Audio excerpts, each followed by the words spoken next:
Gracias, André. Bueno, ¿cómo estamos?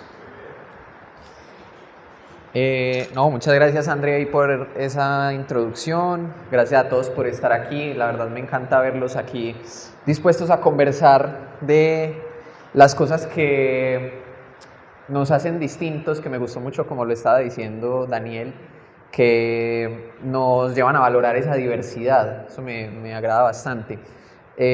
Como decía pues ahí André, tengo como una doble vida. Entonces a veces estaba rapeando y otras veces estaba encerrado estudiando para un parcial de astronomía de posición o de astrofísica galáctica o cosas así.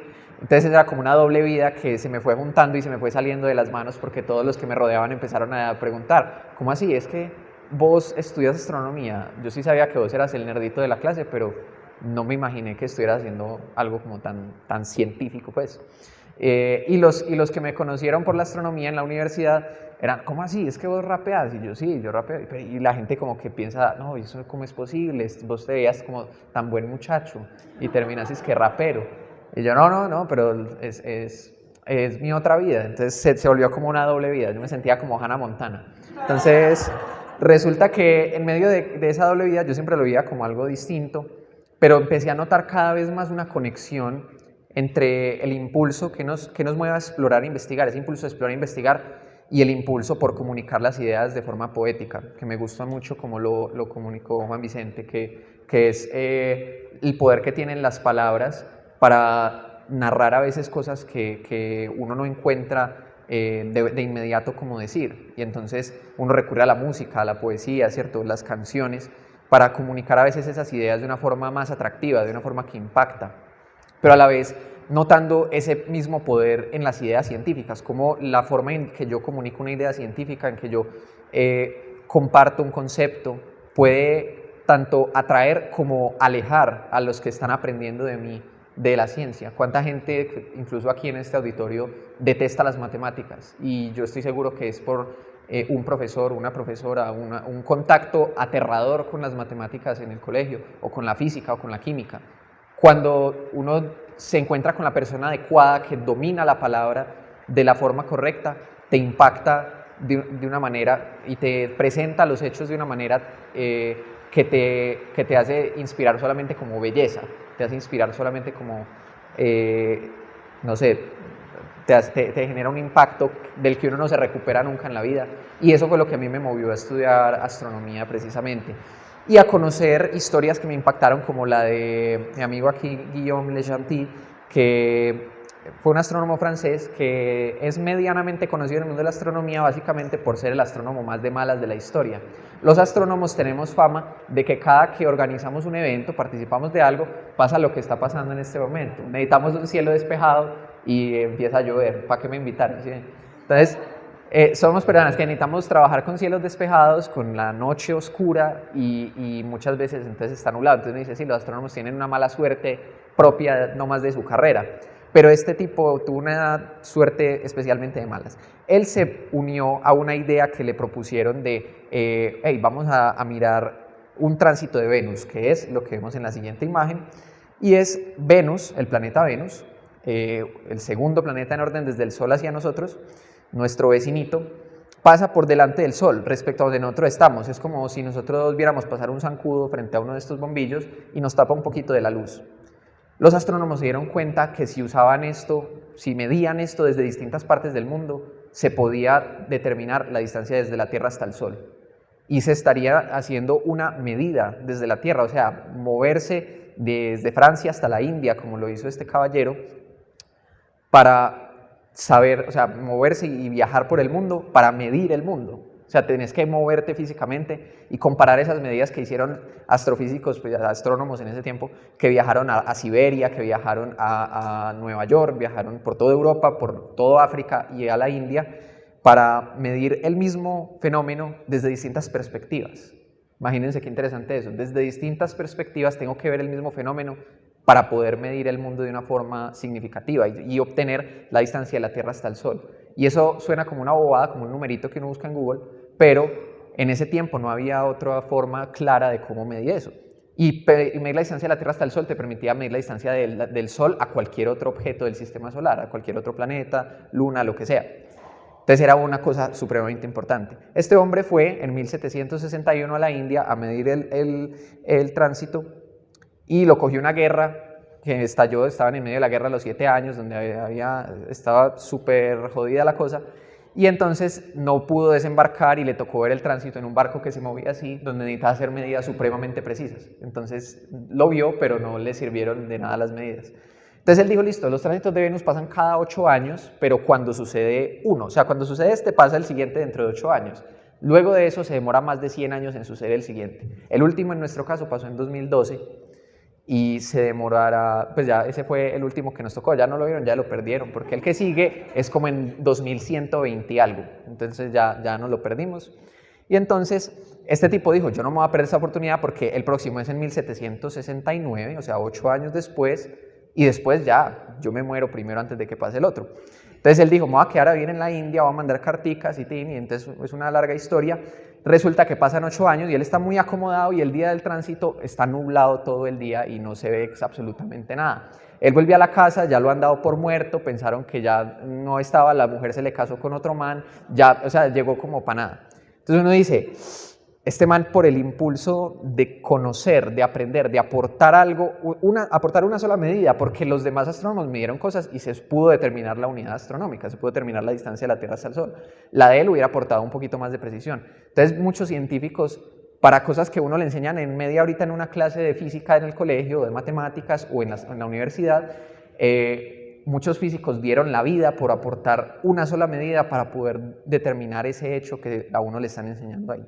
Y eso fue una historia que a mí me impactó mucho cuando yo conocí la vida pues, de Guillaume Lejeanty. Él murió, pues, de hecho, muy exitoso, muy feliz, fue director del Observatorio de París luego de esto, se casó con una mujer que amaba, entonces no terminó tan mal la cosa, pero fue un cacharro enorme, o sea, la vida de este tipo fue un gran cacharro que lo dejó como el astrónomo más de malas de la historia.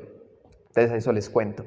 Otra vida que me impactó muchísimo, y esta me impactó más bien directamente, fue el profesor Alonso Sepúlveda. Fue mi profesor del curso de Fundamentos de Astronomía en la Universidad de Antioquia y lastimosamente pues falleció en el año 2020. Pero es un profesor que inspira cosas increíbles con la forma en que te comunica los conceptos astronómicos y físicos. Él era un gran talento teórico, o sea, los demás académicos lo respetaban porque era alguien que dominaba las matemáticas de una manera que uno no le cabía en la cabeza, pero además te salía con frases como estas en libros como su libro Bases de Astrofísica. Dice, la astrofísica, rama exacta de la poesía. Y es una frase que usted se la dice a un académico y los académicos quedan como, ¿qué es? ¿Qué está hablando? Son gente que está acostumbrada a todo muy exacto, muy serio, y sale este man y te dice, la astrofísica, rama exacta de la poesía. Entonces yo quedé intrigado con eso y empecé a leer mucho de los libros de él, a conversar con el profe, y me impactó mucho la perspectiva que él me daba. Él me decía, yo nunca me doctoré. Él fue profesor asociado a la Universidad de Antioquia y era muy raro que no hubiera un profesor de física que no tuviera doctorado. Y este profesor dijo, a mí no me interesó.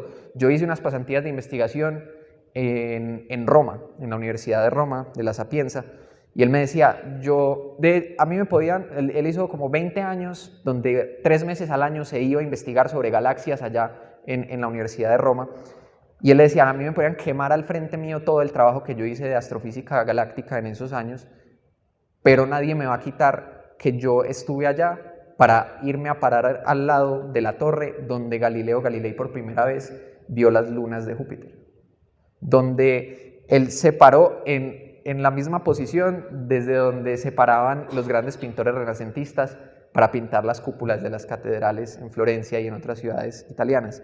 Decía, la ciencia para mí ha sido un vehículo para acercarme de una forma casi espiritual al saber. Entonces es un impacto muy grande que él me generó. Hay una frase aquí que quise añadir. Él decía, la aventura intelectual, cuyo logro es la cosmología del siglo XXI, comenzó hace 400 años con un instrumento gobernado por las mismas leyes que explican la amplificación de las nervaduras de una hoja por una gota de rocío.